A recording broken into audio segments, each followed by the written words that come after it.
তারিখে যে নির্বাচন আসছে সেই নির্বাচনে এই টাক গাড়ি চাপা দিয়ে ভাই 7 তারিখের পরে চাপা দিয়ে চলে যাবে। সেদিন কিন্তু শত শত মায়ের বুক খালি হয়ে যাবে। আমার ভাইয়ের হয়তোবা আপনার কোনো ভাইয়ের হয়তোবা কোনো মায়ের সন্তানের লাশ কাঁধে নিয়ে দাফন করা লাগবে। ভাইরা আমার, সংসদ সদস্য জননেত্রী শেখ হাসিনা রাস্তাভাজন, বাংলাদেশ আওয়ামী লীগের মনোনীত প্রার্থী, দৌলতপুর উপজেলা আওয়ামী লীগের বিপ্লবী সভাপতি জনাব জাহান বাদশা মহোদয় আমাদের মাঝে উপস্থিত হয়েছেন। প্রধান অতিথি হিসাবে আমাদের মাঝে উপস্থিত আছেন দৌলতপুর উপজেলা আওয়ামী লীগের বিপ্লবী সাংগঠনিক সম্পাদক ও দৌলতপুর অনার্স কলেজের সুদক্ষ অধ্যক্ষ জনাব সাদেকুজ্জামান খান। সংগ্রামী ভাইরা আমার এই ট্রেজারি বেঞ্চে এবং ট্রেজারি বেঞ্চের বাইরে অনেক নেতা আছেন। আমি নাম না বলার কারণে আমি আন্তরিকভাবে দুঃখিত। আমি আমার মূল বক্তব্যে চলে যাই। বক্তব্যটি সংক্ষিপ্ত করতে হবে।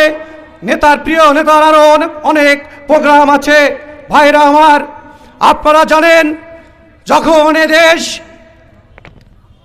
উন্নয়নে উন্নততে পরিণত হচ্ছে ঠিক সেই সময় এবং দলের ভিতরে দলের বাইরে বিভিন্ন কুচক্রী মহল ষড়যন্ত্র করে চলছে। ভাইরা আমার, আপনারা জানেন এই দ্বাদশ নির্বাচনের আগে অনেক প্রার্থী অনেক শ্রদ্ধেয় বড় ভাইরা বলেছিলেন যারা নৌকা নিয়ে আসবে আমরা নৌকা মার্কায় ভোট দেব। আমরা কর্মী হিসাবে আমরা স্বাগত ওয়েলকাম জানিয়েছিলাম।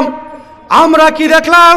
জননেত্রী শেখ হাসিনা যাকে মনোনয়ন নিয়ে পাঠিয়েছেন সেই মহান ব্যক্তি এই দৌলতপুর উপজেলা আওয়ামী লীগের বিপ্লবী সভাপতি শ্রদ্ধেয় বড় ভাই জাহান বাদশা মহোদয়কে যখন নৌকা নিয়ে পাঠিয়েছেন, আমরা ইতিমধ্যে দেখলাম যারা জীবন বিদ্রোহী নির্বাচন করেন নাই, স্বতন্ত্র নির্বাচন করেন নাই, সেই সকল পরিবার থেকে যখন দেখি স্বতন্ত্র ভোট করে ভাইরা আমার, আমি তখন হতাশ হয়ে যাই।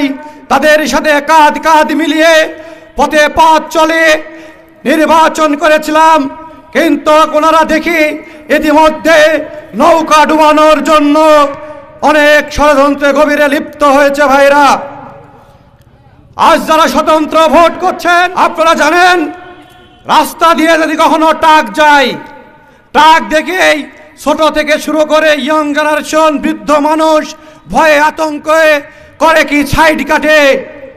ঠিক 7 তারিখে যে নির্বাচন আসছে সেই নির্বাচনে এই ট্রাক গাড়ি চাপা দিয়ে ভাই 7 তারিখের পরে চাপা দিয়ে চলে যাবে।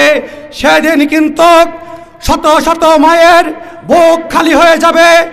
আমার ভাইয়ের হয়তোবা আপনার কোনো ভাইয়ের হয়তোবা কোনো মায়ের সন্তানের লাশ কাঁধে নিয়ে দাফন করা লাগবে। ভাইরা আমার, তাই আসুন দল মত নির্বিশেষে, আপনারা জানেন কারা এই অত্যাচার করে। দলের মধ্যে ভালো মানুষও থাকে, সে বিএনপির মধ্যেও আছে, আওয়ামী লীগের মধ্যেও আছে, জামাত জাতীয় পার্টির মধ্যেও আছে। আমরা বিভেদ না করে, আপনারা 14 সালে নির্বাচন দেখেছিলেন, আপনারা 19 সালে নির্বাচন দেখেছেন, নির্বাচন হয়ে গেছে।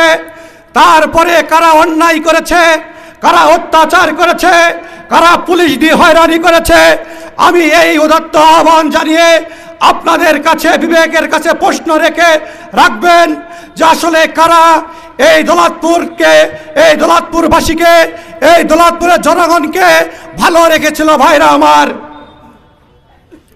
আপনারা বিচার করার, আপনারাই ভালো বিচার করতে পারবেন কারা এই 5টি বছর, কারা গত 5টি বছর তার আগের 5টি বছর শান্তিতে রেখেছিল। সংগ্রামী ভাইরা আমার, আপনাদের কাছে 7 তারিখে নৌকা মার্কায় ভোট চেয়ে, ভোট ভিক্ষা চেয়ে বাদশা ভাইকে এই নির্বাচিত করবেন এবং দলমত নির্বিশেষে আমাদের সকলকে শান্তিতে এবং সমৃদ্ধিতে বসবাস করা আর সুযোগ করে দিবেন এই বলে নৌকা মার্কায় ভোট চেয়ে আমি আমার সংক্ষিপ্ত বক্তব্য শেষ করছি।